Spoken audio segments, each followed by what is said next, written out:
Ladies and gentlemen, welcome back to another edition of In the Kitchen. And on December 8th, 2024, we officially have a bracket. And no, we are not talking college basketball. This is college football. We hold in our hands the first 12 team college football bracket of a new era of college football. That could be ending very quickly as well, based off of people's reactions to the bracket.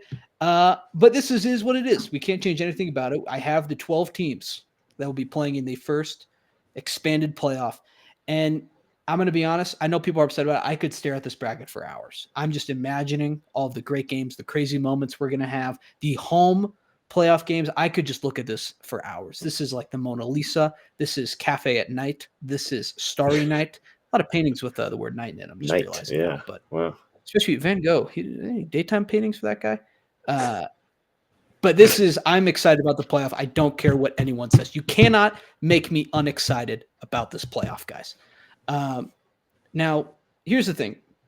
When we expanded the playoff, did you guys think that people were going to be so much more mad about this playoff than the other playoffs? Like I knew that someone would eventually be mad because like there's always going to be one team that's left out. It's just what happens with postseason sports. I did not, and in retrospect, we probably should have predicted it, but people are so much more dramatically mad about the 12 team playoff that was supposed to fix everything and make everyone happier. I don't think in the beginning of the season I thought it, but about halfway through when you started realizing how they were doing seedings and some of the things, I was like, oh boy, we're potentially coming to a big issue, and I think we kind of have one, to be honest with you, and then we'll kind of dive into it. But yeah, it's I feel like we didn't fix much. We didn't fix much of a conversation, and I almost think we might have made it worse, and we might have opened up a can of some can of worms in college football that I'm interested to see how they really start playing out. Yeah. So obviously the big debate heading into this weekend was SMU and Alabama, and this again, like we've had this. What is this? The third year in a row we've had some debate of who's the last team in the playoff. Like this isn't new, but this one was definitely the strangest because like a three-loss team in the beginning of the season, I would have told you had zero chance. Like it wouldn't have even been in the discussion. But then, like last week, we're sitting here and Alabama was in. No matter like they were in the Yeah, playoff last week, uh, and now Clemson goes and seals a bid. Things change, but like I did not see that coming at all. That this would even be in the discussion this year. Like I was debating, like in my mind, I thought it was more possible that a 10-2, like we are going to have a bunch of 10-2 teams that were going to be upset, duke it out. not a 9-3 team that was going to get in. And that's the big story. So we'll talk about the games more later. But ultimately, the committee came to the decision and they decided that SMU was not going to get punished for playing in their conference championship game for playing Clemson, and instead they would be put into the playoff as the 11th seed. Now, and I would like to hear your guys' opinions too. I think ultimately people are going to be mad no matter what. It was a tough decision to make, and I think that's a little bit of the system. It's a little bit of everything. I think this was ultimately the right decision, though. I think the way you break it down, this is just the right decision.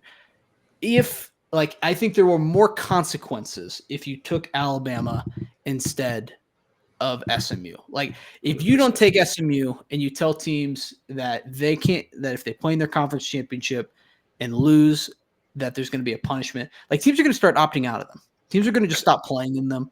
I disagree with you. Keep going. I think there's more consequences that they didn't put Alabama in. I'll go, but I just want to get that point Sure. in before we Okay. go No, to that's totally fine. yep, And I think I know where you're going with that as well. yep. But again, like this isn't a predicting our own predictions in the podcast. But uh, regardless, I think that's an issue.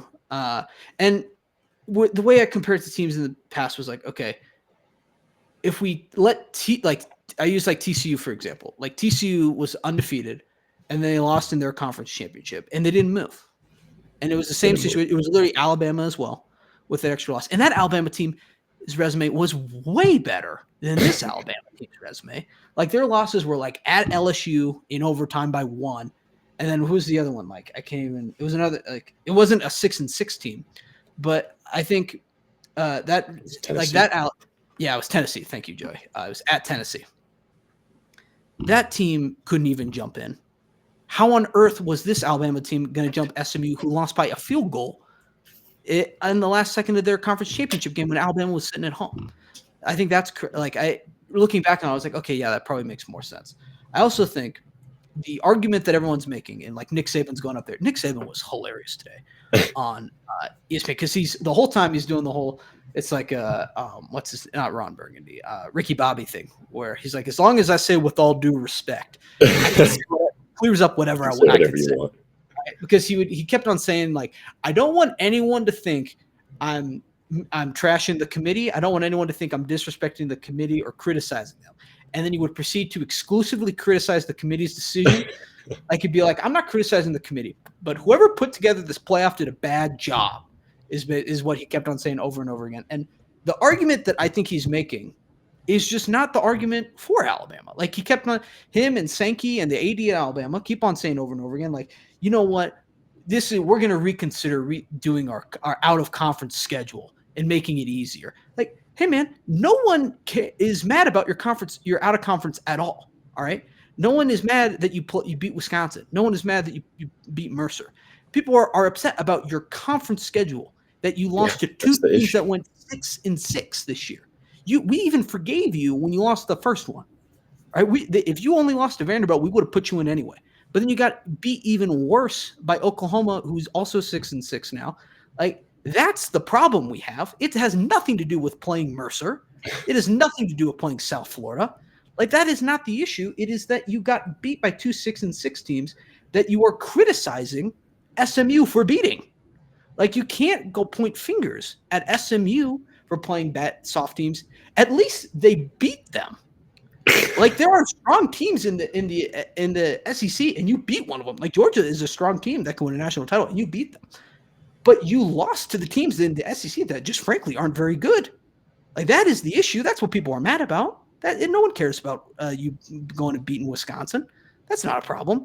It is like there's just total like hypocrisy whining that I don't appreciate. Now, here's the issue. Like, I think if they wouldn't have put SMU in the year after Florida State goes undefeated and doesn't get in, I think you would have saw pretty much every team. Like, the ACC might have blown up literally the next day. There might have been like, what is the point of being in the ACC if you can't get in at all? Like, what is anyone's incentive of being in there? I don't know. Like, for a lot of teams, they made more money, sure. Now, and I know you're going to get to like the SEC seceding thing here in a second, but yes, and it's starting to feel real, and I'll give you a lot of reasons why. So yeah, since you threw it in there. Yeah. First off, let me get this out of the way, Joey. Just if you can join me, and it's finally in Alabama's face, something bad happens to finally. him. Holy cow! Finally, oh my gosh! It's been 17 years. Hard. It's so great. Congratulations, SMU. Yes. Thank you. Here's the issue that I have, and this is where I think there's more consequences with SMU being in than Alabama. First off, you're dead right on every single point that you made, Grant. It's like Alabama got like they did not look like a playoff team at all. By the way, in terms of strength of schedule of out of conference, SMU is ranked higher than Alabama. Here's the issue, though, and this is where it is. There's no adult in the room in the NCAA and in the committee, and I completely agree with Greg Sankey because he's like, hey, we're funding all this money. We're the ones that got the massive, massive TV contract. ACC, you're the ones that are also piggybacking off of us. We're going to pull the plug if y'all don't start getting it right. And that's kind of the direction we're heading in college football is they are dead right. Like, if you look at if you even look at South Carolina and Ole Miss and everybody's strength of schedule in the SEC, there's a massive gap. Like, it's just a top to bottom tougher schedule throughout the year. I don't think we can disagree with it. The Big Ten's getting close to it, especially as it looks like it's not as top heavy as it used to be. It's a little bit more scattered out. It really helps when you add the Oregon. It really helps when Penn State's a good team. Like, they're a legit playoff team. Indiana, we'll see. We'll find out. We'll see. we will see, but through the regular season. But yeah, there's a lot of we'll see. And like the SEC can have this because they have had a run in the past 15 years of where like it looks like they're down, and then Georgia beats TCU in a national championship 63-3. And you have a national championship with strictly an SEC like Alabama and Georgia. Mhm. And it's got to get right. Like we can sit here and look at this bracket all day long and say, "Wow, this is awesome! I can't wait to watch these games." But if they're lopsided, and like if SMU goes up to Penn State and just gets the absolute break speed off of them, college football is moving very rapidly. Like it is changing very, very rapidly. So here's okay. Go ahead. Sorry. I'm just saying they got to get this right, or it's gonna shift. And there's like a small part of me that potentially thinks it could shift in a bad direction. We're hoops junkies on this show, especially me and Joey are heavily invested in college basketball right now. College basketball is loaded up on really, really good games. Mhm. Well, college basketball rewards you for playing really, really good games by a higher seed, and Right. usually they put them in a correct bracket where it usually works out. I mean, we got Tennessee and Ohio State, who you can argue are two extremely good teams. The winner of that plays the number 1 seed. Yeah, I want to save the actual seeding discussion for a little outside of the actual Alabama talk. Like the bracket looks great, but there's so many holes to pinpoint. It's like, what are we doing here? No, there's a lot to pinpoint with it. Now here's the question of like in Sankey threatening, like, okay, we're gonna leave everyone else behind or whatever. I think first of all, the last time the South tried to secede, that did not go very well. They should know that by now. It's only taught in every school in this country. Developed an accent. The last time the South tried to secede, it's hard to say the word secede. You developed an accent in that. Last time the South tried boys to secede, down in the South tried to secede, it did not go very well. My second thing is, I think I don't think they're going to leave. I think though we are getting closer to that meeting in Nashville, getting a follow up to where they're going to guarantee spots for the Big Ten and the SEC. Correct. I think there's a better chance of that happening than the SEC is like, we're just going to have our own tournament. Correct. I think there's a way better chance of that. The Big Ten with them. But then everybody else is like, we don't need y'all. Like we really do not need y'all. No, you did. That ACC game was half full, man. It was half full. Like I'm watching that, being like, they're not letting TCU in, or they're not letting if SMU loses it, they're not letting them in just because there's nobody in the stands. No one's there. Mm-hmm. Like this is entertainment, and this is about money. It's not about like who's the best team and like who's got the best resume. Because if that's the case, like. I truly, truly appreciate that they put Boise in. It's awesome. Like, we kind of know how this Boise is going to go. Like if Penn State wrecks SMU, they're more likely going to wreck Boise on a neutral site. Yeah, but yeah, so now we can get a little bit into the seeding here. It's definitely a flawed system, and like I mentioned before, hand up, I didn't recognize it either in July. When I knew the 12-team playoff was coming. Usually, like years past, this would have been fine. The system probably worked out fine with like last year, right? You would have had Texas, Alabama, Washington, and Michigan all buys. Makes total sense, right? It would have been no issue with that. Or Florida State even had an argument to be in there. Like they left them out. I guess I did too there, but like all you can interchange those teams as much as you want. And it would have been fine, right? Conference realignment happens. I did not realize how big the gap was going to get immediately. Mm-hmm. And unfortunately, this is like, we're just going to have to deal with it for 2 years. They're going to change it. I think they can change stuff in 2026. No, they're changing it this year. They can't. Yes, they can. There's no contract in college. Yes, why not? Contract? I don't know. I heard they can't. I guarantee. I mean, I would not be surprised if it's not a 14 team. Like you just said, Greg Sankey and whoever I don't know the commissioner of the Big Ten's name at the moment, they're going to go into it's 4. We get 4 out of this. We get 4 in each of them, guaranteed. They wanted 5. Oh, I know.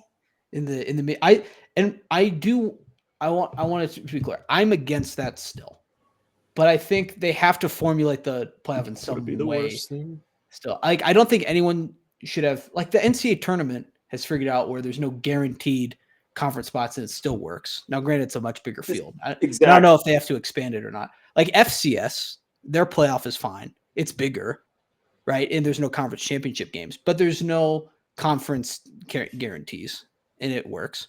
Like I think there's ways to do it without guaranteeing conferences. Now, the FCS and the I guess basketball has it, but like Greg Sankey isn't as upset about it right now for basketball, and maybe we'll see what happens in March. Yeah, but Greg Sankey does like Greg Sankey's like the Big 12 and the ACC now are piggybacking off of Greg Sankey's, ESPN's payday to Greg Sankey, or CBS's and NBC's payday to the Big 10. Like, sure, I get why both of those conferences and the SEC, especially this year, are pissed off about it. I completely understand it. I sure from a TV perspective, but it's a slippery slope, especially when the NCAA has no say in this. Like, no, the NCAA is useless. They are useless. Like the They've SEC been and the Big useless. Ten are running college athletics, and they're going to be like, this is what's going to happen moving forward. Yeah, I don't know. It's a complex thing, I guess, because in my mind, I want it to be the most fair like championship we can have. I don't want any team to be eliminated before the season starts. Now that doesn't mean like we should put in like 6 teams from the Missouri Valley Conference into the playoff. But I'm saying like there shouldn't be a scenario where like you get punished for your conference championships. I don't think there shouldn't be a scenario where you're eliminated before the season starts, which was potentially the case if SMU got eliminated after Florida State did. But there does have to be some kind of situation where like you can the SEC and the Big Ten have just become better conferences. It just is what it is. Where like they should be getting teams in, and I don't know what the answer is. I'm not in charge of it. I think they're gonna expand at some point. I don't know when, but I could see it get like FCS has 24. I think that's the biggest it could get. I'm gonna be honest, like just in terms of player safety. That's a lot. Yeah, that's Like, a lot of games. Like That's a lot of it's games. easy for me to point and be like, oh, the 64 team tournament's got to figure out. Well, it's like, well, if you had a 64 team football tournament, like half the players wouldn't be able to remember their names by the end of the Correct. Yes. It didn't even cross my mind. I don't know why it didn't, but like, that Clemson, and we'll get to the Clemson SMU game was awesome. It was great. It's a great game. It's fantastic. Until you reminded me of the text message that the ACC champions 0-2 against the SEC this year. Yeah. And it's like, that's like, if you're Greg Sankey and you're like pissed off, and he is, you just all you gotta do is hold up a sheet of paper and be like, what are we doing here? Yeah. And we're not just saying 0-2 at the beginning of the year. We're saying 0-1 in the beginning of the year and 0-2 as of last week.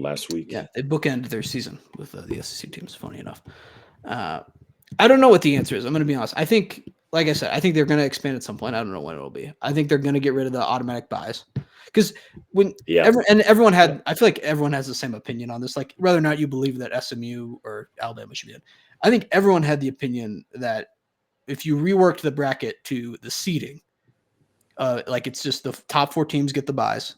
The matchup that makes much more sense. Correct. It just does. 100%. I think that'll happen immediately. Like I think it should. it'll happen automatically. And this is what was honestly the most stunning part of this whole bracket thing is that we have been talking about the 12-team playoff now for 2 years. We have been discussing which teams will get buys the entire year. And Boise has realistically been in that picture for 6 to 7 weeks now, right? The amount of people on Twitter, X, whatever you want to call it, that were stunned when you released your predictions and Boise was the 3 seed. And they were like, how is Boise the number 3 team in the country? No, dude, we've been over this already. That's not how it works. That's not how the playoff works. All right. It is the 3 conference champions. And honestly, like, I don't know how you can make the argument that they're like, just the way it worked. Like, I don't know how you could tell Boise, you could drop Boise out of there. Like, without just saying, like, I think, like, without, again, using the predictive measurements, like, with Boise, their only loss being by 3 to the number 1 team in the country, and then they cruised. They're on an 11-game win streak. It would have been really hard to throw ASU over them. And I get, like, I don't know, I could understand taking ASU in a head-to-head, but, like, you can't and this is a lot of the argument I have with Alabama too, is your argument for where a team is in the playoff or if they're in can't involve the words would. It just can't. You can't use predictive measurements to see this thing. You can't do hypotheticals. It doesn't make any sense. Where I think Alabama would beat SMU. Honestly, I do.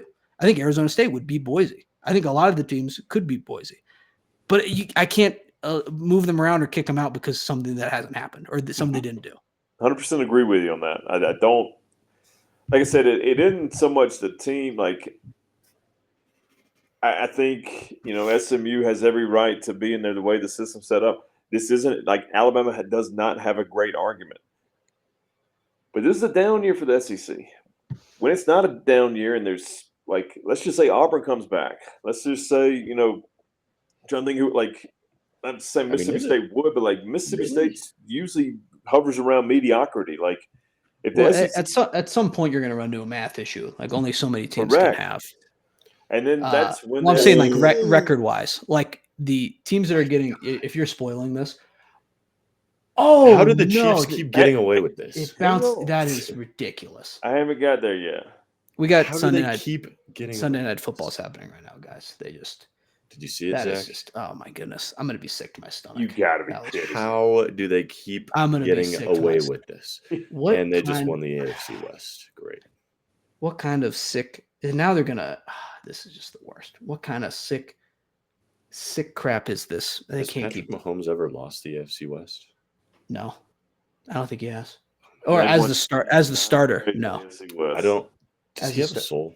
When he's Whoa, he had I no mean, soul, right? I think he has a soul. Now, Is I it don't his? know. Mahomes? Does he own it? Oh well, I'm saying. Did he sell it? Well, wouldn't it be? How does this keep happening? Would it be an ownership thing, or I don't know? We could debate that later. But Steve Cohen bought it. anyway, with where are we talking football? The bracket. Here's some things about the bracket that I think in terms of the seeding, honestly, I can't really debate much of it. I think like if it was just 1 through 16, I guess is what it is because of Clemson. I honestly, a lot of it, I think they got right. I think Texas, They have 7th place, yeah. Texas or Penn State at 5 and 6. I honestly I could have understood either one if I'm just being honest. I think Texas just got it because they lost to the same team twice, and then Penn State has two losses to different teams. I think that's honestly the reason they got it.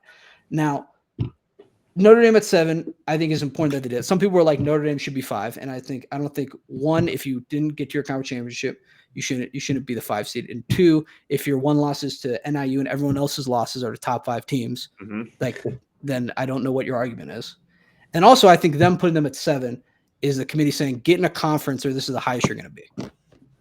Yep. Yeah, I think that's basically what they're telling them. There's no reason not to be. I think they're telling them that, hey, we're going to get rid of the buys. It's going to happen. But until you get into a conference, this is the highest you're going to be. And I don't know. Like, I think when they changed this, even Notre Dame fans knew it was going to be an issue because there was just no way of getting a top 4 seed. Mm-hmm. But now I think more than ever, they just went from potentially hosting SMU to now they got Indiana isn't they're not the first team I'm picking on here. Are they the toughest team? I don't think so. But there's a cut. If they could have gotten 5 or 6, I think I have better matchups personally. Yeah. Especially too, it's an in-conference opponent or not in-conference, sorry, in-state opponent. There's going to be some fire there. A lot of things to consider there.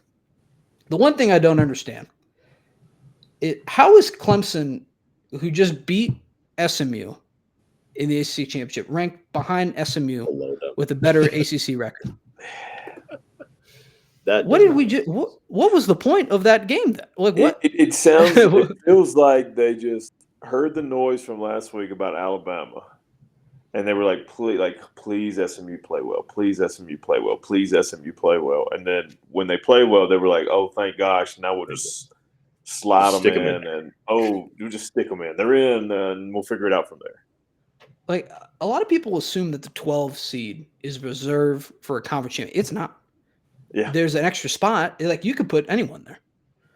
I thought when I predicted, I thought, okay, Clemson's just going to get the 11 and SMU's going to be 12. And that's going to be fine. And I honestly, I don't think it changes a ton of the future seeding. It's not like Texas is going to be all of a sudden oh my God, now we have to play SMU. How is that allowed?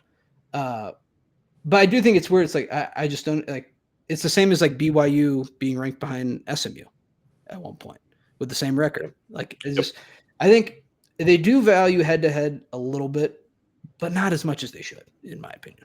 And it's not like they do more. I mean, part of me thinks they value it almost too much because, like, the hottest team in the country is South Carolina, or one of them. Sure. And they're looking at, they're like, well, if it doesn't matter that much, like we should be in over SMU. We just beat Clemson.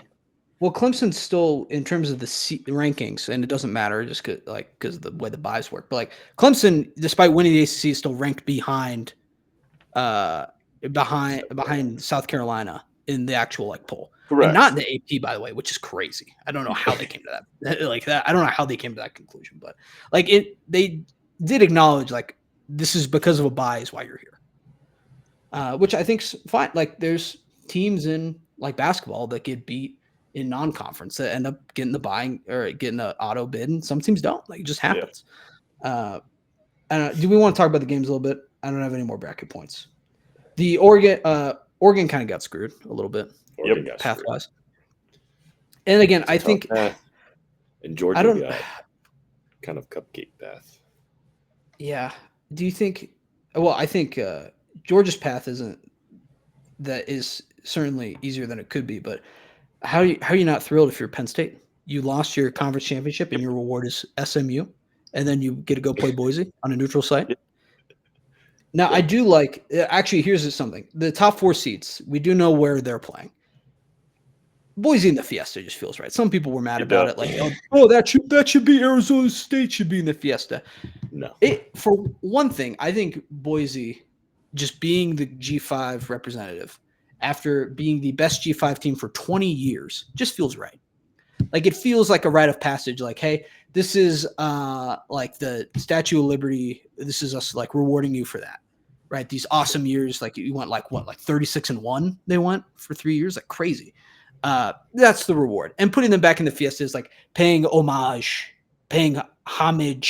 however you want to pronounce it, to the past almost. I thought that was like oddly poetic. I loved it. Yeah.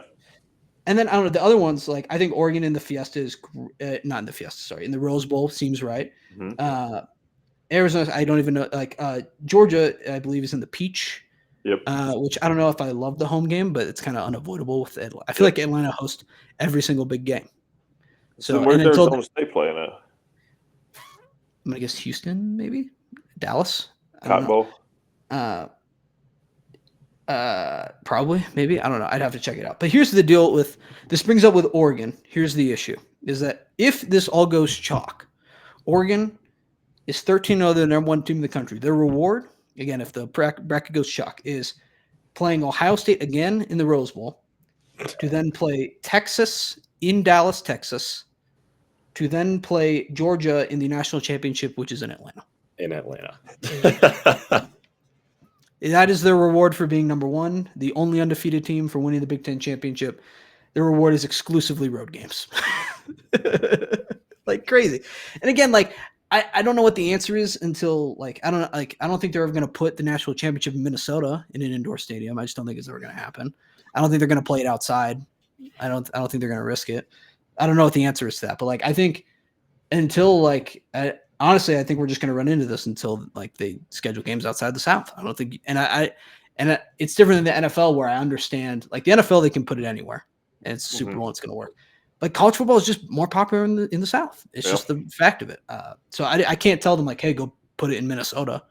I can't I don't know. I guess the Rose Bowl is cool, but it's not like, I don't know. I don't know how much they're going to do that. So it is what it is.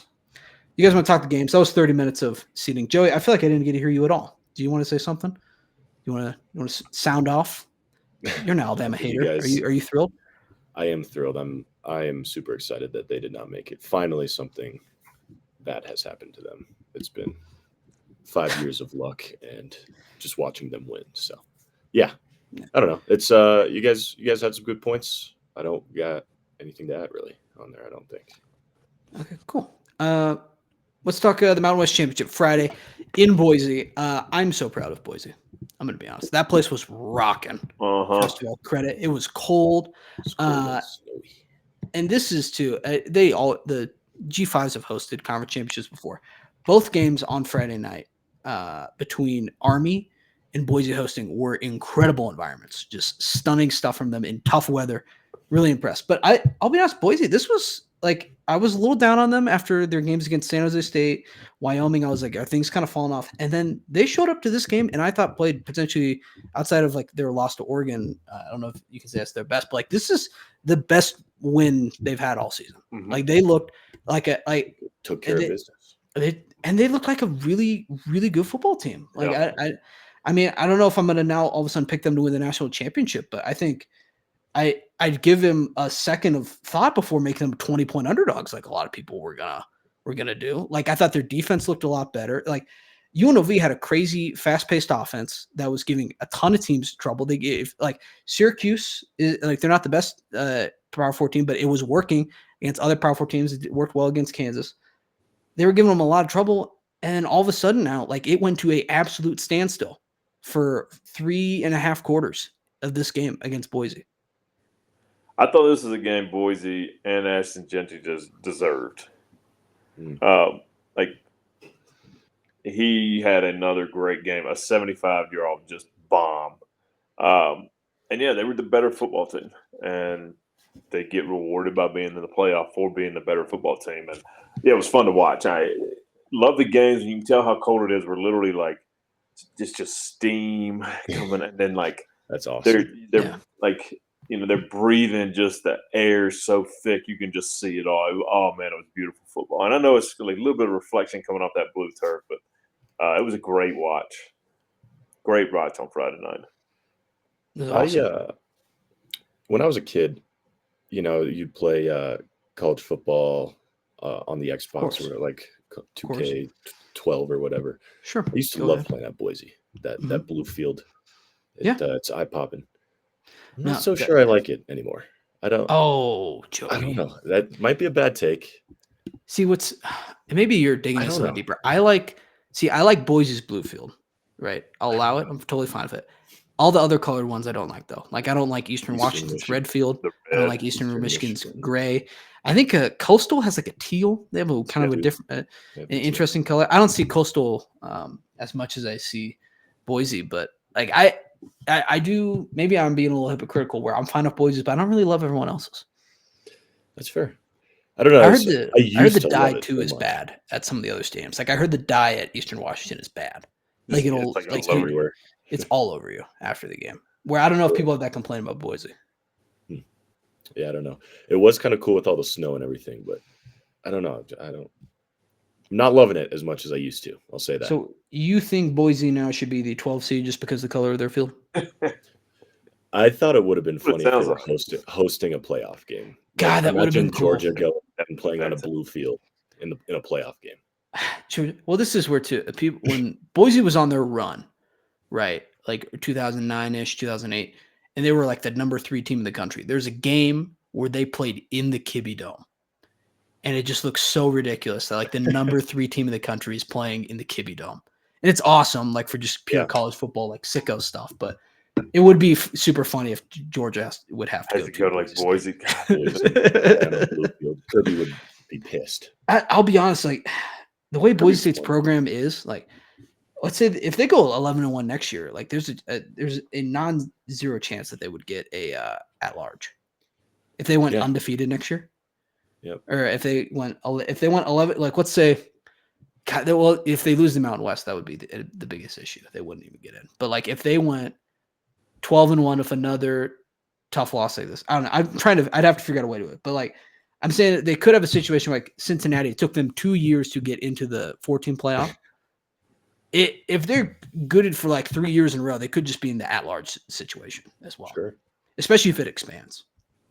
Now, that's unfortunate. I don't know, a little bum with Malik Williams. I thought he was going to play better. Like I think he's much better than he showed, but not the best showing for him. I'm going to be honest. But he just went to UNLV's coach is going to Purdue now, which I just already know. We're going to play. Iowa's going to play them, and I'm just going to be furious. watching, because that offense is, when you can guard it, it shuts down. But if you can't figure it out, it is like impossible to stop. And they just get you 5 yards at a time, just marching down the field. So that'll be something to look out for in the future. Moving into Saturday, the Big 12 championship, Arizona State smacks Iowa State belt to ass, just a malicious beatdown. Hey, and okay, look, it's no secret, Iowa State, my rival. All right, I'm an Iowa fan. I don't like Iowa State, but here's the thing, Joey. I knew you were going to bring this up. On purpose. I didn't want to jinx Arizona State. I wanted Arizona State to win. It's not a surprise. Didn't bet this game. Good choice by me. Good credit to me. I think I deserve like 0.1%. Oh, okay. For not jinxing them. Are you concerned if you had bet on Arizona State, they would have completely folded and lost? I guarantee you they would have lost. I guarantee you it would have. The way it's been going lately, Joey, it would. Now, here's the thing. In a moment of humility, in a moment of empathy for my rival, my interstate opponent, what do you gotta say? I'd like to congratulate them. Oh, they had a historic season. Big of you. 10 wins this year. Their most ever. The best team in Iowa State history this year. I'd like to congratulate them. Hey, 10 wins, the best team ever, the best Iowa State team they've ever had, just gets absolutely kicked around for 60 minutes in the Big 12 championship. That's an accomplishment for you guys. I understand that's big for your program to get kicked around like that as an honor. That's big, and I want to congratulate on it. And it's even bigger. This whole season, you get destroyed in the Big 12 championship. You get the massive mark of 10 wins. It only took you 100+ years to get there, and it only took you. Literally, everyone else did it besides you in college football history, but you finally did it. And your reward, the best team in Iowa State history, gets to go to the very prestigious Pop-Tarts Bowl. Good job, guys. That's a big deal for that program, is the Pop-Tarts Bowl. That's very prestigious. So congrats to them. The best Iowa State team ever to the Pop-Tarts Bowl, went to the Pop-Tarts Bowl. That team, they won more games than any Iowa State team in history, which is 10. And their reward is a giant cinnamon sugar Pop-Tart. Good job, guys. Congratulations. But in all seriousness, I don't know. I think my prediction stands still, this isn't a prediction, but my sentiment that Arizona State of the Big 12 teams is the most built to potentially win a game against the SEC or the Big 10 or whoever the ACC championship was going to be, because they are physical. They do not play like typical Big 12 teams. They get nasty. And I think too, if you can run the ball in a lot of teams, it can really help you kind of stir some upsets a little bit. Like if you're just chewing clock the whole time, chunk yardage, long drives, and there's nothing you can do to stop it, that helps a little bit. So, and I think that showed in this game. And ASU too, I think, I don't know if they would have poured it on as much if this was just in September. Mm-hmm. But I think they knew that the committee's watching probably for the first time all season, right? Yep. This is probably the first time that they're discovering who Cam Scadaboo is. I did see the committee set up. It's kind of weak. Kind of weak. Boring as hell. I just don't know why you would post that. I don't either. I don't understand what I think in our age of social media stuff, we get a little too post happy. You don't got to admit everything. You don't got to post everything. Sometimes it's good when you keep things secret. Don't reveal the whole thing. Don't show us who's picking it. You know, don't show us what they're doing. I'd like to imagine they're all glued watching the All 22 taking notes. And instead it's just it looks like a Super Bowl party. There's not one game on a laptop. There's Doritos. There's side conversations going on. I appreciate that. Only person I trust is the one lady in the back who was standing up, getting ready to watch. Locked in. Everyone knows that the greatest compliment you can give a football game or a movie is standing up and watching it. So that's the only I trust. If she was the person who put SMU in, I trust her. And if she had Alabama in, I want to hear her out. That's the only person I trust.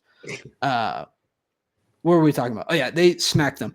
I think they poured it on a little bit, knowing we need to get a bye. There's a chance we can get it. This needs to be a blowout. We need to show them how good that we're a good team. And I think they did, honestly. I left this game if we're talking about everyone who played this weekend, who I leave feeling the best about, or like the most impressed by, it might be Arizona State. Like, I didn't know Arizona State had that in them, if I'm being honest. I didn't know their defense was going to show up like that. I knew Cam Scatterby was good. I did not expect him to just like every time he touched the ball to go score. I think you can make it. There's another team that might surprise you that I would say I'm the most impressed by this weekend, but I think I could potentially say Arizona State. We're gonna find out what the Big 12 is about because, like you said, when you're watching them play the past couple weeks, you're like, man, they're really, really good. Yeah, they're gonna find out. I mean, they got the winner of they got Texas Clemson. Yeah. So we'll find out real quick, like how good they are. Yeah, and here's the thing too, and we'll get into maybe this is a good transition to the SEC championship, is that if Texas, assuming Texas beats Clemson, and this is true for Clemson too, so it doesn't even matter, but if Texas can't figure out something on offense a little bit here, at 20 points is crazy to give ASU then. Yeah. Like that's crazy. Like some people, like I know everyone's like they're going to get blown out. I don't know. I don't think the chances are great for ASU to win, but like in terms of matchup wise, like if I'm ASU in terms of the way they play football, I'm like I'd be thinking, well, I mean, it's could be worse. It's good. Like I think ASU would rather play a team like Texas potentially more than like Tennessee, who's just like heaving, or Georgia, heaving it downfield the entire time, or somebody that's like you hadn't seen that's just crushing you. Like Texas has some gaps that they got to fix. Sure, and again, if you told me right now who's going to win that game, I would say Texas, and I think that is going to happen majority of times. But like turning the ball over, I don't know. Like if we're talking about like teams trending. Like I think Texas is either on the same spot or maybe trending a little bit downward, and ASU is a climber right now. So that's just something to think about maybe. And then Iowa State, congrats on your best season ever going to the Pop-Tarts Bowl. It was big for you guys. I like the Pop-Tarts Bowl. I don't have any issue with it. I think it's a big deal for that program. It's very big for them. What else do we have here? Let's transition to the SEC championship. Great game, first of all. Fantastic game. It does feel some people noted it too, and I think this was inevitable with the way the playoff works out, but I thought it was just me originally too.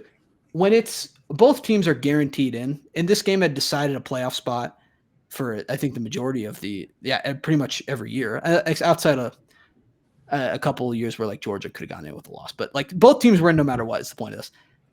The juice didn't really feel as much there. Is that fair to say? 100%. And this is true in the Big Ten championship as well. But I noticed it during the SEC first. If you know your team's in, why would you spend money on a ticket to this game when you could go to a playoff game, right? Well, even the energy, I'm seeing more like that. I feel like the energy on the field a little bit too. I agree with you. Yeah. Like I'm not a conspiracy theorist guy either, but some people were like, personally, I think Carson Beck was actually hurt. That looked tough. I saw the camera angle where he's like pointing to his elbow and telling the other quarterback like, "It's not good, bro." I saw some Georgia Tech game too, like same kind of deal happened. So I could see where that might be hurt. He might be hurt there. But the point of this is, I had some conspiracy theorists out there where like, if there was even a slight consideration that he could be hurt, why would you even play him the rest of the game? Like, what are your chances better of Georgia with a bye and their backup quarterback, or Georgia without the bye and your starting quarterback? Now, and it did kind of turn out a little bit funny where the first half it's a standstill. Like it was 6-3. Like defense is showing up, which is a little bit of what we predicted as well. Carson Beck gets hurt, and it's just a immediate offensive explosion for Georgia. And I tweeted out I was like, okay, hand up.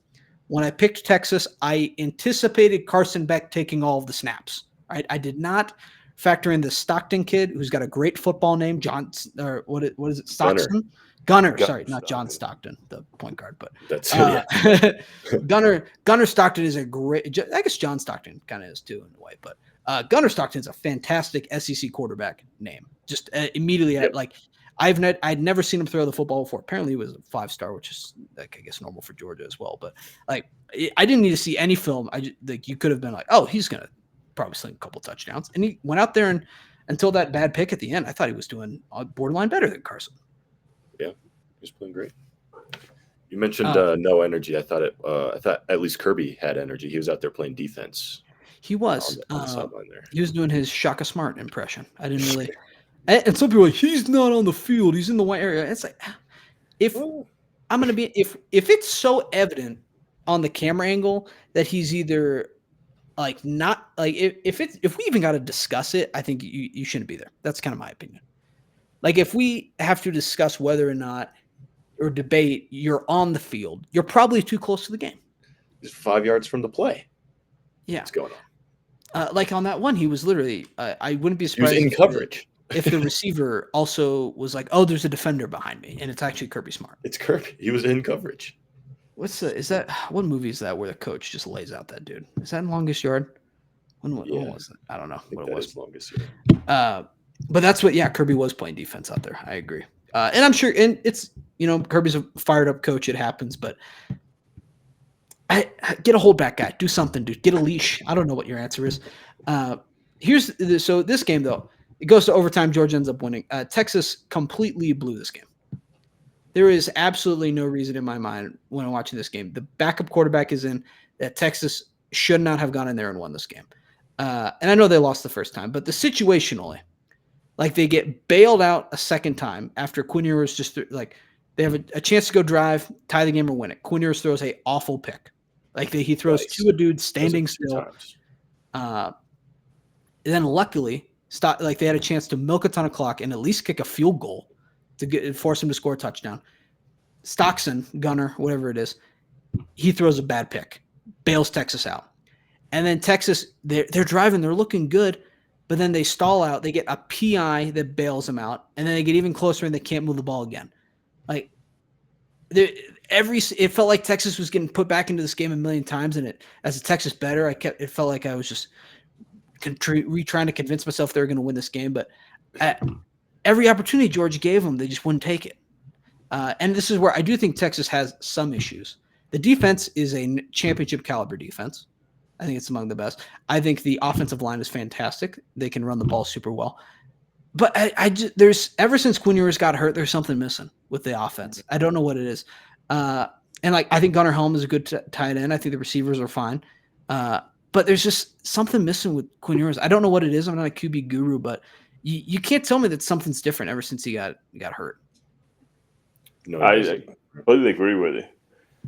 I think sometimes you wonder if they just went full arch and kind of said, well, it's too late in the season, but yeah, you have 2 weeks and he gets reps. It's not like he just sits there all practice. Like they have plays for him already.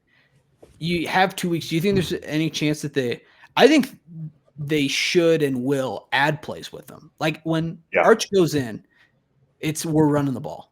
Yeah. Everyone in the building knows it. And frankly, they can't stop it. But would it be crazy if you just add a couple plays where he throws it too? You know, I'm sure that's kind of the progression. Like you're going to throw him in there, he's going to run it, and then maybe when you need him most, it's going to be a play action or something, and they'll let him sling it. I think of my teams that I think can win the championship, I have Texas in there as well. Yep. But I probably have them like fourth on my list, just because there's something missing with Quinn. I don't think he's healthy. And I that giant robotic brace. Did you guys see when they pulled that thing up? It was crazy. He's wearing it. I don't know if he can't play as well or something's up, but he's just a different quarterback right now. I wonder if that's affecting his receivers because they cannot catch the ball right now either. There's a ton of drops on both sides of the ball too. Like Georgia had a ton of drops also, but that was 100%. Weird to me. Yeah, there's all these drops going on. Yeah. And like I said, the defense is spectacular, and I think that they've kept them in a lot of games too. Like that when they went up 17-7 or 17-0 against A&M, that felt over.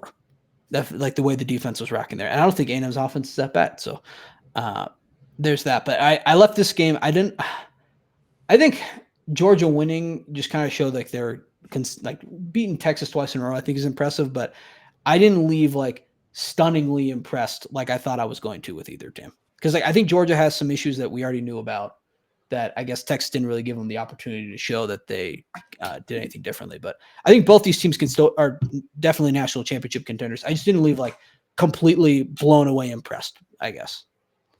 Is that fair? Absolutely, yeah. Yeah.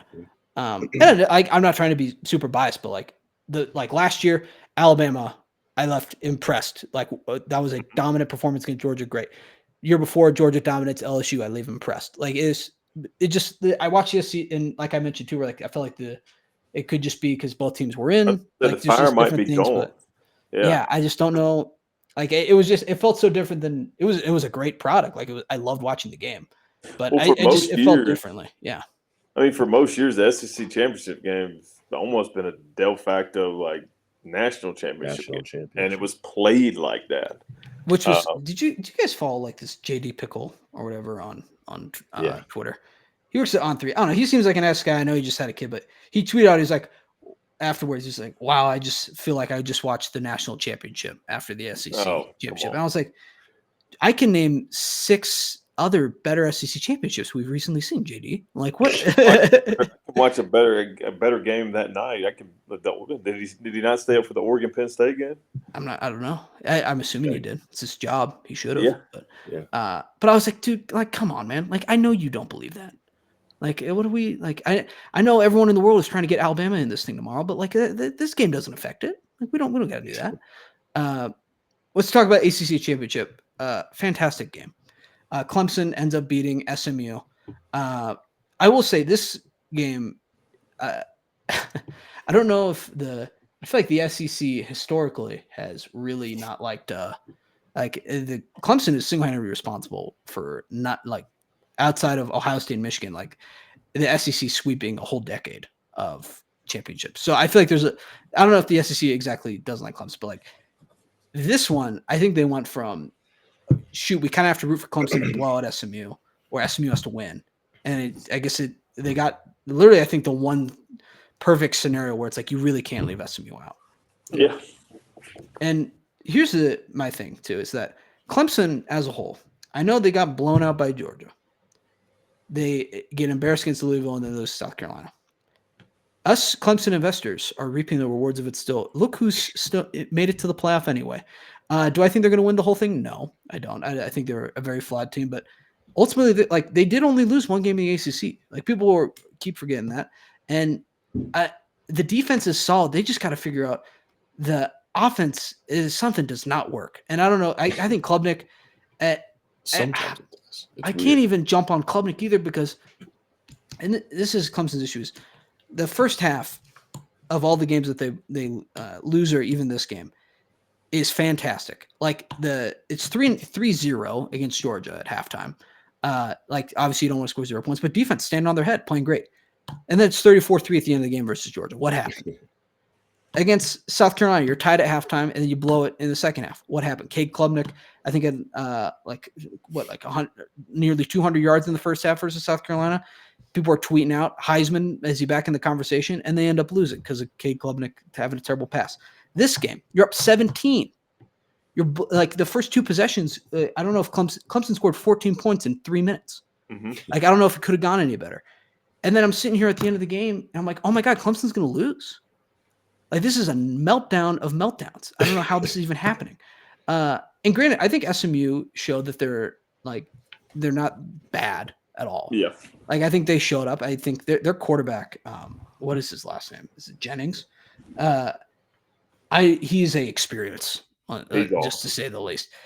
And I don't know I'm not a SMU fan, so I don't know what it's like to watch him for a full season. But like there's 100 yards on the football field, and he's using all of it. All right, he is he's exploring the space when he's out there, and sometimes it works, but other times I'm like, dude, he almost just ran out of bounds 30 yards behind the line of scrimmage. I don't know if he's going to be a NFL quarterback or anything, but like no, he's not. He's an experience to watch, and I'm here for it. He's great. But I guess my issue with Clemson is that if they can play only the first half, I think they can pretty much compete with everyone. But the longer they get to be Clemson, they're not great. Yeah. And this is what stinks too, is that they're going to be double-digit underdogs to Texas. Or what are they, like 10 right now? They're 11.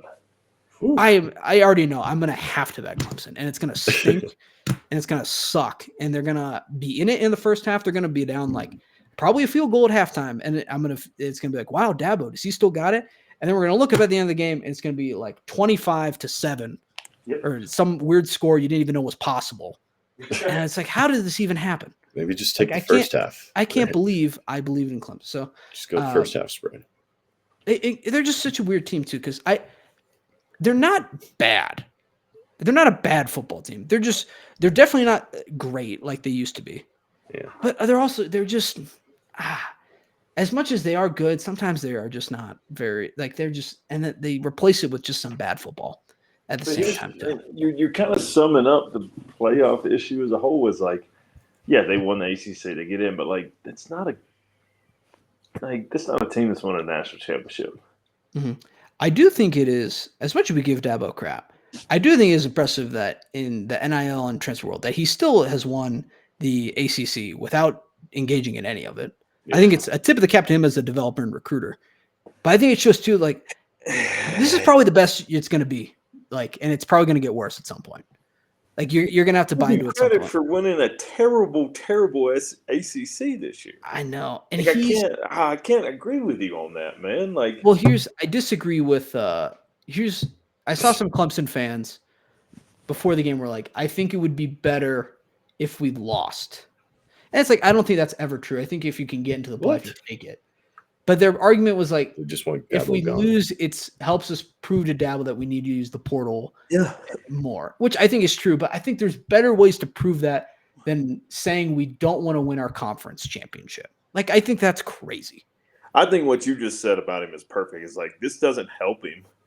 Like, getting to the playoff doesn't help. Like, because he thinks, well, I'm doing it right. I'm doing it right. Yeah. What happens if he gets blown out against Texas? Maybe He's he'll still an figure it idiot. out. He got in the playoffs. Like, he's gonna be like, "What we do? We got to the playoff." Like, yeah. But is the Dabo's goal to always- get to the playoffs? It's win it. You'd think, right? As a guy who's won it before. But we're talking about a guy who refuses to get people in the transfer portal, Joey. Like, it's Army, Navy, Clemson. That's insanity 3 great in programs. modern football. Yeah. Army won 11-1 this year. I was gonna say Yeah, they're batting the non-transfer people it's batting pretty well right It's now. looking pretty good. Even Navy, solid year. I mean, better than most of the time. I don't really know how to feel about. I think, and even SMU, like, as much as I was like, oh wow, they, it took a lot to come back in this game. I think they were better than they should. I don't have much faith for them against Clemson or against Penn State. Do I think they're going to get super smacked? I don't know. I don't think it'll be like 50-0 or anything, but like, I don't know. Like, they're gonna get controlled. Like, that game Like, is gonna get controlled by Penn State. I don't love that. Like, I don't sit here and act like I'm going to give a ton of opportunity for SMU to go into the snow and beat Penn State. I don't know. But yeah, this game though too, when it goes to, this was super stressful as we're talking about the Big Ten Championship too. As someone who had Penn State Penn State and Clemson at the same time. Penn State was driving and Drew Aller threw that pick to end the game. Right as Clemson was getting scored on to tie the game. And I was like, oh my God, all my bets just lost at once. I was like watching it simultaneously. They literally happened at the exact same time. I was like, this sucks. I was a play ago, I was looking golden for both. Like, I was like, oh my God, it's going to work. And then it immediately all ripped out at once. But I don't know what you guys had volume on, but the call for the ACC championship game winner was fantastic. That's the one I had. That was one of the best of the season. And this is people jump on everyone's like, my favorite's Gus Johnson, my favorite's Joel Klatt and all these guys. Like, I love a lot of these, like the ESPN crew has some solid dudes. Like, there are some, like, between Joe Tess and some of these other guys, like I love what they're doing down there. It's good stuff. Right. And you get RG3 back on the call. Those Dude. crazy things he was saying. Yeah, I don't know what his broadcast. I would like him back. I something weird happened with ESPN. That's all I'm going to say. I don't really know what the truth is there. The details, but I'm not going to point fingers, but clearly something weird happened at ESPN is all I'm going to say. Do you guys have anything ACC championship wise? It was a good game. I mean, it's entertaining. Oh yeah, entertaining product It's for sure. entertaining. And that's most of the ACC. Like, Yeah. Miami, crazy entertaining team this year. Mhm. Great team to watch. Not good, but I think crazy entertaining. and that's what I love about college football. It's like I love watching like the MAC, and I love watching the famous Toastery Bowl. Uh-huh. I don't expect them to go win the national championship. Yeah. I just like the That's football. fun. Yeah. It's good football. Big Well, 12 maybe not good football. It's fun basketball. football. And then the Big Ten championship, Oregon beats Penn State. I'll be honest, like this is and a little bit of it might be my fault with Iowa being in there a lot of times recently, but this was the most exciting Big Ten championship I could argue since 2015 maybe. Yep. It was this was a fantastic game. Like imagine trying to explain to someone 3 years ago when it was the peak of Iowa winning games 10-6, right? And sneaking into the Big Ten championship, that the SEC championship was going to be 6-3 at halftime on ABC, and the Big Ten championship on CBS is going to be 42-35, high scoring shootout, Ridiculous, with Oregon in it. I don't know. I was kind of sitting there. And I was like, oh, the turntables have. Oh my goodness, what is going on in this world? But fantastic game from both teams. And this is where I kind of teased it earlier. I want to talk the teams individually, like Oregon and Penn State. And I kind of want to start with Penn State first because Oregon, they're the best team, and they were last week. This is what happened, okay? Penn State lost, I know, but I left almost more impressed with impressed with them. Yeah. That was, I think, more impressive than any Penn State win I've seen in 4 years. I think I can agree with it. I left that game and I was like, I don't feel bad about betting Penn State at all. I know my bank account doesn't say it, but I kind of feel like I was right. It could be delusion, but I was like, they were a drive away from it. And here's me and Joey talked about it earlier. What I liked about Penn State heading into this game was that there's no pressure. You're not eliminated if you lose this game. And you're not facing your Ohio State that everyone knows you can't beat. You're not facing your Michigan everyone knows you can't beat. And I think I was right that it did loosen James Franklin up. But it loosened up way too much because he called some of the stupidest plays I've ever seen in my entire life. Penn State this year, they have a team that is built physically very well. They can run the ball fantastically. And some of the, it was like James Franklin completely forgot that he could do that. Every single time it was short yardage and they could have done something well. Katron Allen he had 292 yards in this game. He was 8 short of 300 yards rushing. Jeez. They said on the broadcast, and this is, I hate it when they do this, but it's they find the one stat where it's did you know Oregon is 27-0 when they score first? Or it's Dan Lanning is 27-0 when they score first. And Penn State is undefeated when Katron Allen has over 72 yards rushing in a game. And it's you can find any stat to that stuff. But I was also dude, if you're winning when Katron Allen just has good games and he's having 300 yards rushing, why are we bothering with the 4 end arounds? Why are we bothering with the 4 end arounds on a 2-point conversion where you don't need one? You're down 4, and this is the NFL debate that comes up all the time. It's you go for 2 down 14 and you're trying to come back. Just kick the extra point, James. We don't got to get all crazy with it. Trust your defense. Let's not gambling's not your thing, James. Let's just relax for a little bit on that. Or they had a 3rd and 2 where they ran a trick play and it required a over-the-shoulder catch from Mr. Tyler Warren, who is a great tight end, but I'm not asking him to do that. Why not just run it and then try it out on first down? What are we trying to accomplish here? And then what was the most infuriating is all of it doesn't matter because they get to the last drive, you're down 8. And this is just I wouldn't be saying this if I didn't bet 3.5, so it doesn't matter. But they get to the last time play. They get the punt return, which was great. It was an invalid signal, and I about threw up all over my screen. I was I was shaking with anger. I was do not say that word ever again, CBS. I hate you. And I liked that I went on Twitter to me. Everyone was oh, Cooper DeJean. That was him. That's that word. God, he was such a good player, and everyone knows him for. It's just such a shame. But anyways, they get the great return. All the momentum's on side. They are running and pounding the ball like crazy. And then he decides, hey, you know what? Let's just take a random shot into double coverage for no reason. Like, they can't stop the run, but let's just chuck it up. Why not? And, like, I get being aggressive, but sometimes, like, dude, just stick to what works, James. Like, I wanted you to play loose and care and, like, be, like, not super stressed the whole time and not be super scared, but holy cow, not like that. Like, still keep your common sense, dude. What are we doing out there? Like, I was sitting there thinking, I was like, I can see the script right now as a +3 guy. They're going to go score, and then they're going to, again, run the worst play ever on the 2-point conversion. And it's gonna stop, and it's not going to work, and they're going to lose by 2. It was perfectly set up. Yep. And I watched him throw this pick. I was like, what are you doing? Why would you do that, James? And I don't know if you guys have different opinions, but I left and I was like, if he just figures out the difference between playing too tight and way too loose, this is a solid team. Like, he got that up with the way their bracket with other schedule shapes up, so he gets that choice. Yeah, and I thought too, Drew Aller. I haven't been super impressed with him this year, but I thought he had a good game. Oh, he played well. I mean, despite that interception, right? But outside of the interception, he played fantastic. He played really well. Like that, the last touchdown pass he threw was one of the most impressive I've seen the entire season. Guys draped all over him, and he threads a needle between 2 guys. Is incredible.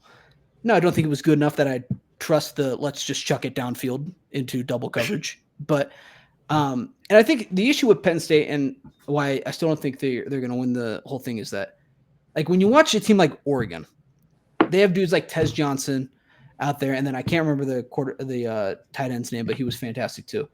But they're just open every play. And even when they can turn 5-yard runs into 60-yard touchdowns. And, like, I like Tyler Warren, and I hope he's a future Bronco, but, like, he can't do that. And he's the best option that Penn State has at receiver right now. And I think that's, like, the difference between them right now and Ohio State and Oregon. And, like, the actual elite is ultimately, I think it's just like they don't have, like, a crazy receiver option like that. Yeah. Their defense is really good. They run the ball really. Drew Aller is really good, but, like, they don't have Tez Johnson. They don't have Jeremiah Smith. They don't have Ryan Williams. Where, like, I don't know if Ryan Williams hit the portal tomorrow and went on Penn State, all of a sudden I'm like, oh, this is a team right here. Like, they got dudes. What do you guys think? Nothing. Football? I agree. I hope Ryan Williams transfers to Penn State. That'd be cool. Oh, we get him out of there. Just go ahead and tell me what about it. It was a good game. Yeah. I think Oregon ended up the way it should have ended up. Yeah. Oregon, I don't think it's a surprise. They're still undefeated. Here's my thing with Oregon is that I look at this game, and college football math I don't think works super well, but I do look at this and I do think in a potential rematch that could easily happen, Ohio State stuffed that Penn State offense into a locker on the road. And Oregon just got kind of like they let up 35 points, and it could have been even more. Like, I think Penn State left a lot of points on the table too. That is a little bit of concern for me. Now, we've seen Oregon beat Ohio State, so it's not the biggest deal in the world. But part of me was like, well, if Penn State figured it out with less options. And again, too, we just saw Ohio State get held at 10 points by Michigan, so this could all change. But part of me was perking up, like, is this going to be an issue moving forward, Oregon?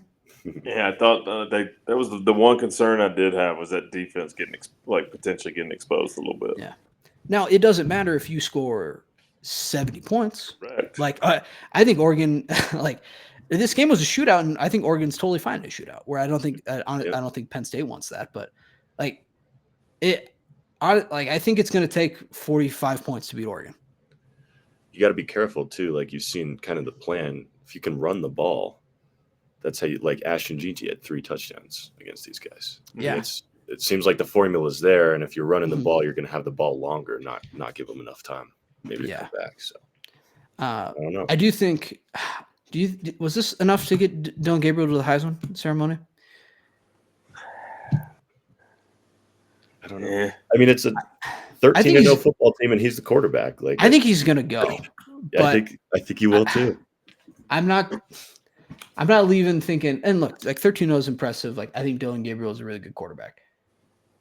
I don't know if I think you could make the argument that Bryson Daly should be there. Like instead, like led Army to 12-1 conference champion. Yeah, I think he had 4 touchdowns or whatever in the conference championship. I don't know. That's just how it's how my brain kind of works. But I think I think 13-0, yeah, Dylan Gabriel's going to be there. I think so. When did we find that out? Is that Monday or Tuesday?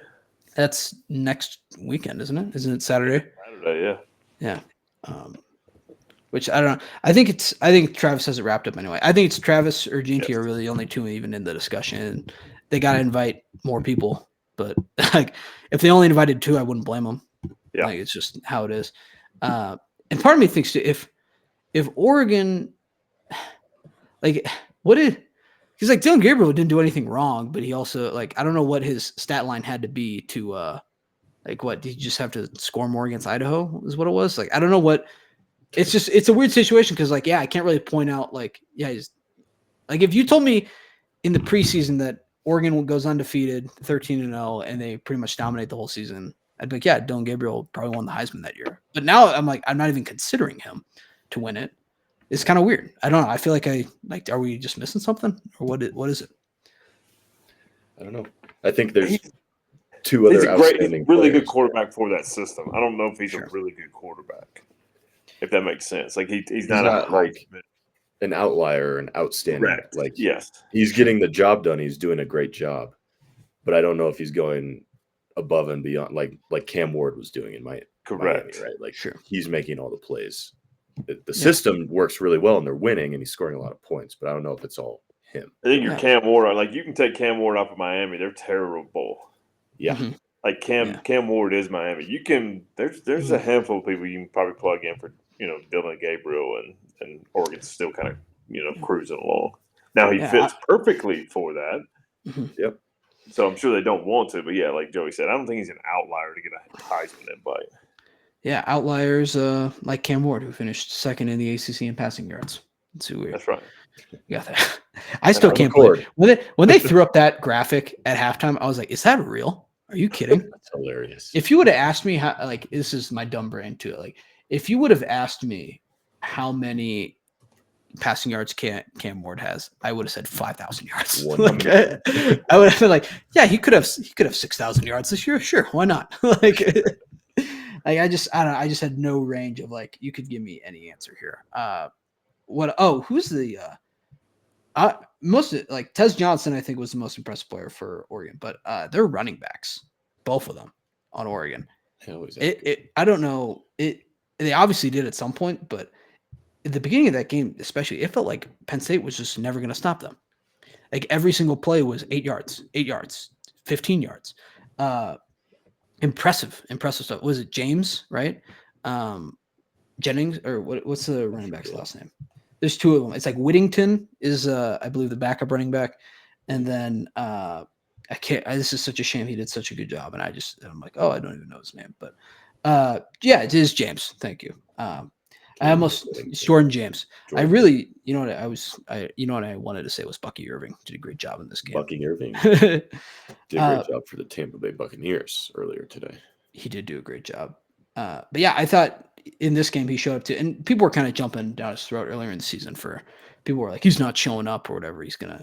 Oregon can't run the ball. And I was like, dude, I don't know. I mean, that feels like it's gonna, like, if it's working on Penn State, I feel like that's gonna work on a lot of teams. Like not a lot of teams have Abdul Carter, and it's working fine here. But how do you defend that guy, Abdul Carter? Because here's the thing: is I think he's in the, and this is a lot of praise, but like with like Aaron Donald, right, in the NFL. Every play there's holding on Aaron Donald, but it has to be like super egregious to call it. And I know everyone was showing clips like, yeah, this is holding on Abdul Carter. And I was like, I think you could call holding on every single play on this dude. But like, I think he's that good that like you have to, like, you would stop every play. I don't know what the answer is. Yeah, I don't know. Hopefully he's a Denver Bronco. He probably won't be, but that is cool. It's just I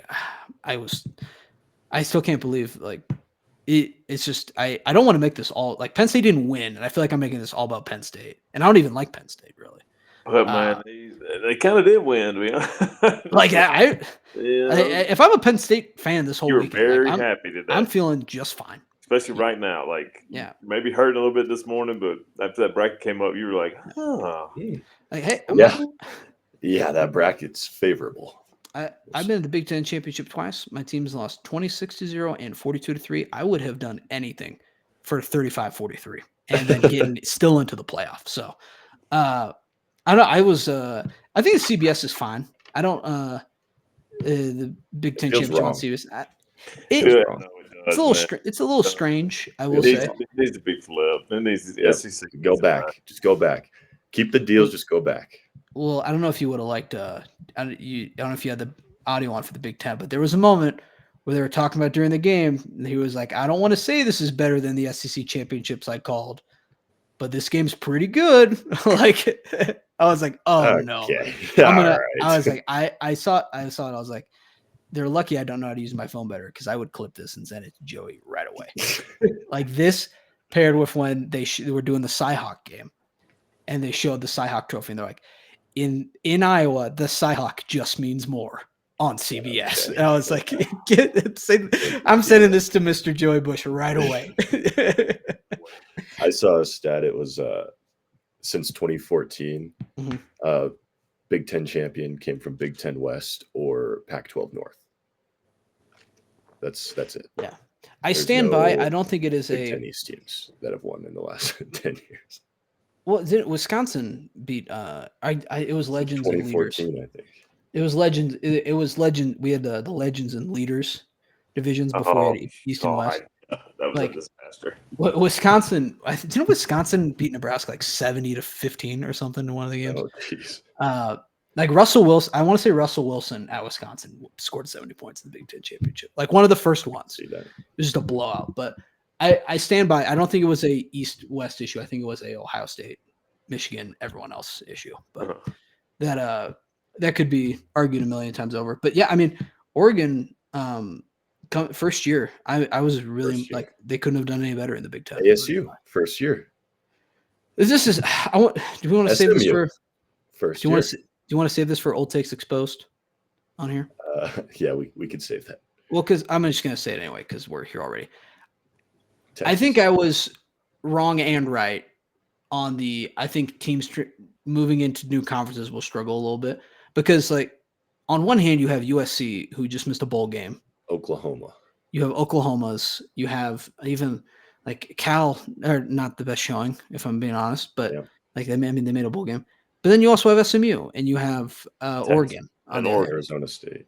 Yeah, so I think as much as I was potentially wrong about those teams, I was right that for a lot of teams it's going to be a big change. And I think that ultimately, if you were just a good, I think it does prove a little bit like if you're a good team, you're going to be a good team against anyone. Correct. So like this Oregon team would have won the Pac-12 anyway as well. Yes. Yep. Like probably by a lot, if we're being honest. But I don't know. Hey, maybe in a different Kenny world, Dillingham's keeping it close against Oregon. Yeah. Yeah. I don't know. What's close? I don't know.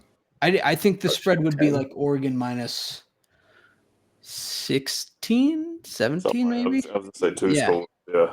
A little bit over 2 scores. I could see Oregon or Arizona State like backdooring it. I could see it happening. I could also see like a total dismantling. There's times where that Oregon, there's moments where I was like, I don't know how anyone stops that against. Like I was like, I cannot believe this. Like when they went down and it was like 14-0 right away. I was like, oh, this is like the best team I've ever seen in my entire life. Like there's no stopping them. Like how did Ohio State even convince us they could do this? Like, but it ended up being like they're not as unstoppable as it seems. I'm curious to see how it'll turn out. This is going on long. We got a couple of things to talk about. The other games, Tulane and Army, just fantastic environments. Rocking, or I guess did Tulane host? Tulane went to Army. It was Army and Boise. Jacksonville State. I would have liked to have seen a little bit more, but we didn't get it. Some fight from the tops. The tops got blown out, dude. It was bad. I need a little more fight from those. That was a loyalty pick, but it was tough out there. I'll defend them no matter what, and I'll bet on them again if they're in the Conference USA Championship. But that was tough. Zach? Loyalty was eating at me there. Guess who's in the transfer portal? Zach. I saw from the top. He's just getting complete college experience. Our boy TJ Finley. He's got 2 years of eligibility. How? He's been in college since I have. I think he took a red shirt this year. Technically. Okay.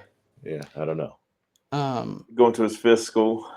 Fifth school. Yep, for his 5th or 6th year of college football. Hey man, get that doctorate while you can. They're gonna pay for it. Yep. Yeah. Marshall, shout out.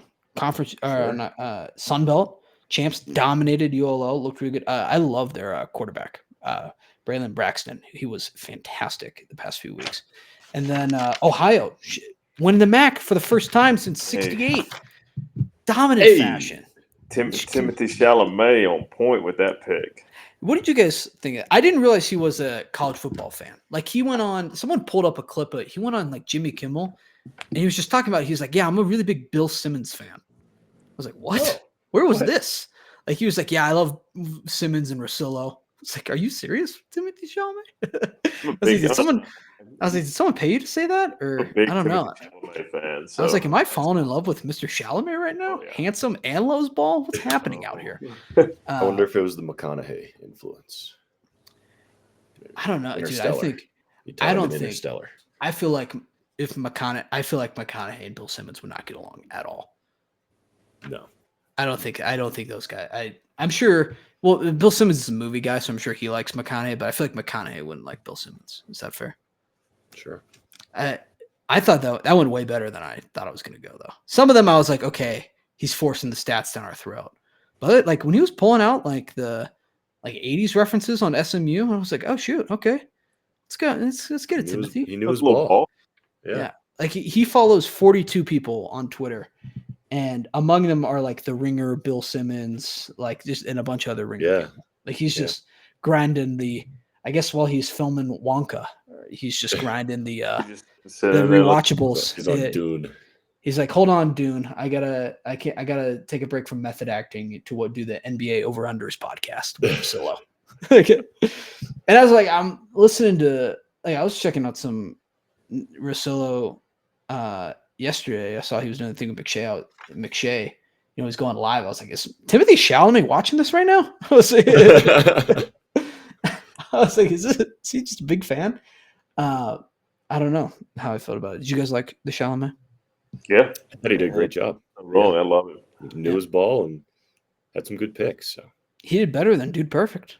I do think I can't imagine some of the SEC people when they saw Timothy Chalamet go up there in a hot pink winter jacket. Mm-hmm. They're like, "Oh, what happened to my sport?" And he's out there rattling off ball knowledge. I was like, "Dude, Timothy, let's go, man."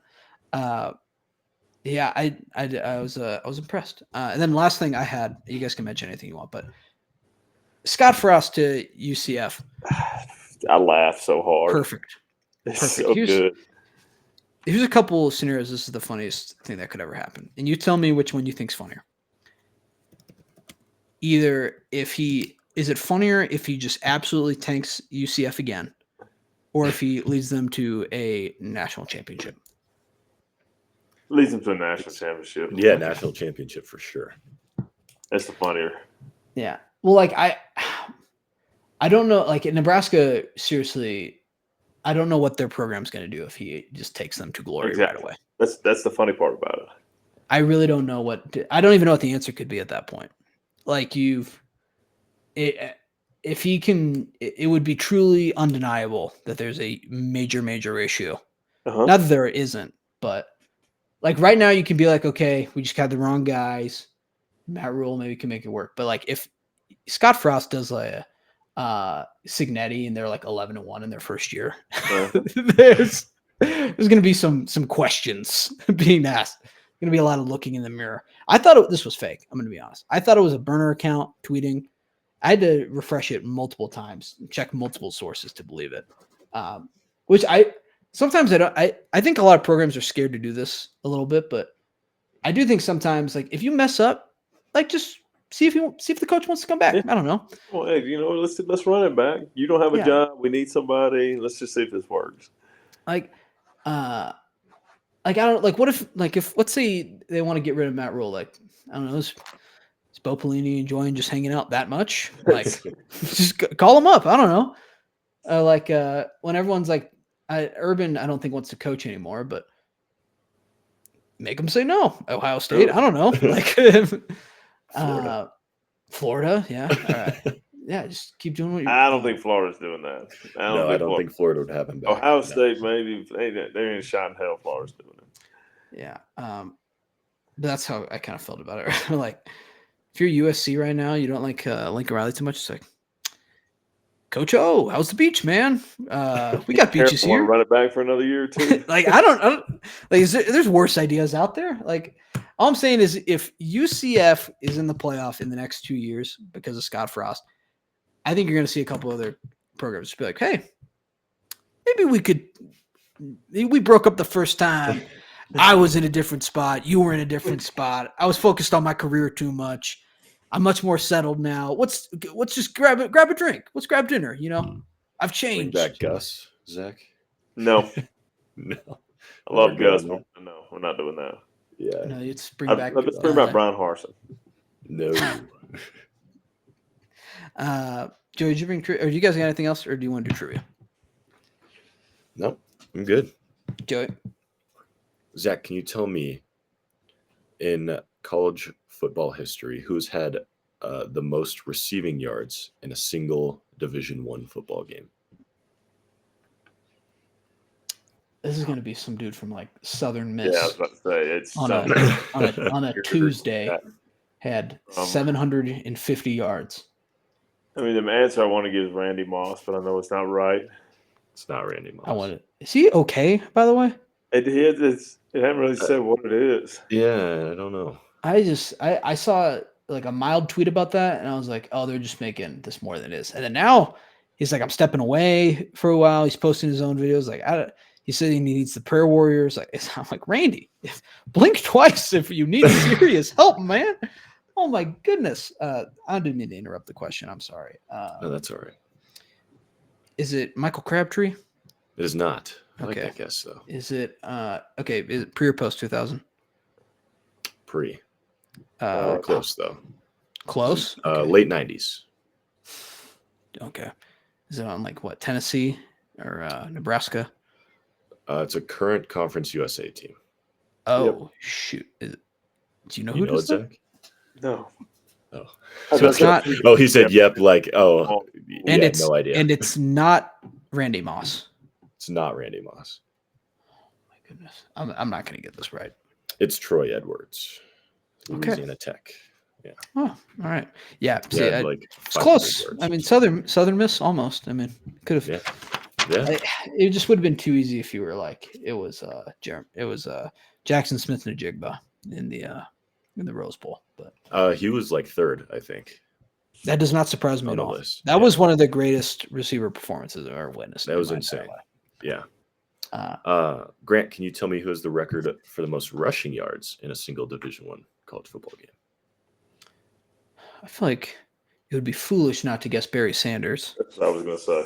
It's not Barry Sanders. I was going to say it's probably wrong. I'll give you a hint. The guy is currently in the league right Oh, now. really? He's playing. Yeah.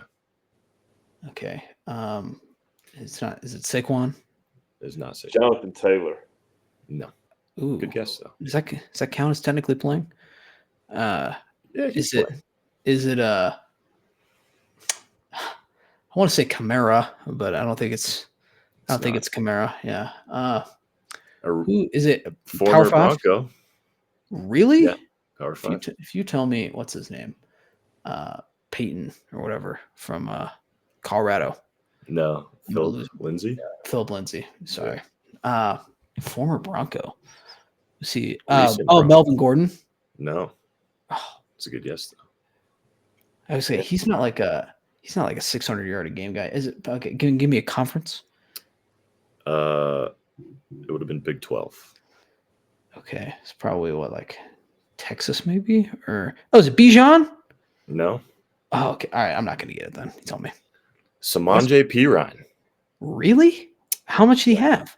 427 rushing yards. Against who? Kansas. Oh, okay, that checks out. Yeah. Yeah. What year was this? 20. Oh, I didn't write down the year. That's unfortunate. Jeez. That's crazy. 2017 maybe? I would not have guessed. Samaje Perine. I know that. Yeah. Saw that. I was like, oh, that's interesting. I thought I got it with Bijan. I was like, oh, he had a sneaky game against like Marshall or something. Oh, dang it. Well, that was good trivia, Joey. That was a good job. That was a Thanks, guys. that was a solid effort. You Valiant effort. did there. Valiant effort. Appreciated that. That is our show, long extended in the kitchen. We'll be back later this week for a kind of different episode, potentially, maybe a mix and mash, but we will have something for you later this week, and we'll see you then.